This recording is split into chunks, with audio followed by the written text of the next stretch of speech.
ശ്രീനാഥ്, ജമ്മുവിലെ സ്ഥിതി എന്താണ്? നേരത്തെ നമ്മൾ ചില പ്രതികരണങ്ങളൊക്കെ കണ്ടതാണ്. എന്താണ് കുട്ടികളൊക്കെ ഈ പറയുന്ന പോലെ വീണ്ടും സ്കൂളുകളിലേക്ക് എപ്പോൾ എത്തും എന്നൊന്നും അവർക്കൊന്നും ഒരു വലിയ തിട്ടമില്ല. കാരണം സ്കൂളുകളൊക്കെ എപ്പോൾ തുറന്ന് പ്രവർത്തിക്കും എന്ന കാര്യത്തിലൊന്നും ഒരു തീരുമാനമായില്ല എന്ന് തോന്നുന്നു അവിടെ പല മേഖലകളിലും. അപ്പോൾ എന്താണ് ജനങ്ങൾ ഇപ്പോൾ നടത്തുന്ന പ്രതികരണം, ശ്രീനാഥ്?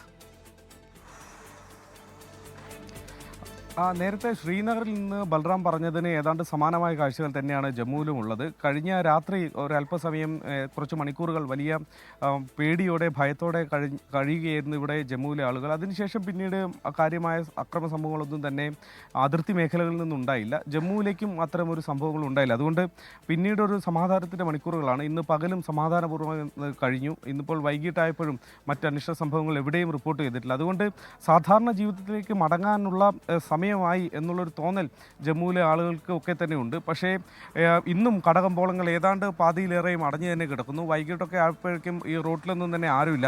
ഇപ്പോൾ ഇവിടെയുള്ള തെരുവ് വിളക്കുകൾ ഏതാണ്ട് ഭൂരിഭാഗവും ഇപ്പോൾ അണഞ്ഞ അവസ്ഥയിലാണ്. കടകളൊന്നും ഇല്ലാത്തത് കൊണ്ട് തന്നെ ഏതാണ്ട് റോഡുകളൊക്കെ തന്നെ ഇരുട്ടുമൂടിയ അവസ്ഥയുണ്ട്. വളരെ കുറച്ച് കടകളുണ്ട്, അതിൽ ഉള്ള വെളിച്ചം മാത്രമേ ഇപ്പോഴുള്ളൂ. നേരത്തെ നമ്മൾ കുട്ടികളടക്കമുള്ള ആളുകളോടൊക്കെ ചോദിച്ചിരുന്നു.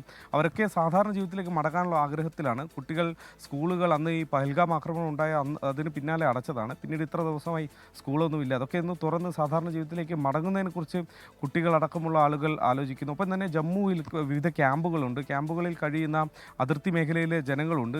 അവർക്ക് തിരിച്ചുപോക്ക് എന്ന് സാധിക്കുമെന്ന കാര്യത്തിൽ വ്യക്തതയില്ല. മാത്രമല്ല അവരെ സംബന്ധിച്ചിടത്തോളം തിരിച്ചു പോയാലും ഇനി വീണ്ടും ഒരിക്കൽ കൂടി പാകിസ്ഥാൻ്റെ ഭാഗത്തു നിന്ന് എന്തെങ്കിലും പ്രകോപനം ഉണ്ടാകുമെന്ന് ഭയമുണ്ട്. കാരണം കാലാകാലങ്ങളെയും LOC ലൈൻ ഓഫ് കൺട്രോളിൽ സീസ് ഫയർ വയലേഷൻ വെടിനിർത്തൽ ലംഘനം പാകിസ്ഥാൻ്റെ ഭാഗത്തു നിന്ന് ഉണ്ടാവുന്നതാണ്.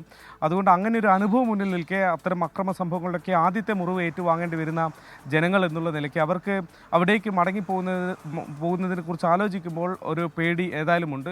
അവരെ മാറ്റി സ്ഥാപിക്കാൻ കഴിയുമോ എന്നുള്ള കാര്യമൊക്കെ ചിലരൊക്കെ ആ ക്യാമ്പിൽ പോയപ്പോൾ നമ്മളോട് തന്നെ ചോദിക്കുന്നുണ്ടായിരുന്നു. ആ തരത്തിൽ ഒരു ഭയം അതിർത്തി മേഖലയിലുള്ള ആളുകളെ സംബന്ധിച്ചിടത്തോളം ഇപ്പോഴുമുണ്ട്.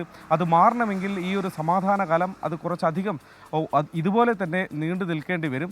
ഏതായാലും ജമ്മു സാധാരണ നിലയിലേക്ക് പതിയെ മടങ്ങുകയാണ്. ഇനിയിപ്പോൾ അക്രമ സംഭവങ്ങൾ വരും ദിവസങ്ങളൊന്നും ഉണ്ടായില്ലെങ്കിൽ ഈ തരത്തിൽ പതിയെ അതിൻ്റെ പഴയ താളത്തിലേക്ക് പോവുകയും ചെയ്യും.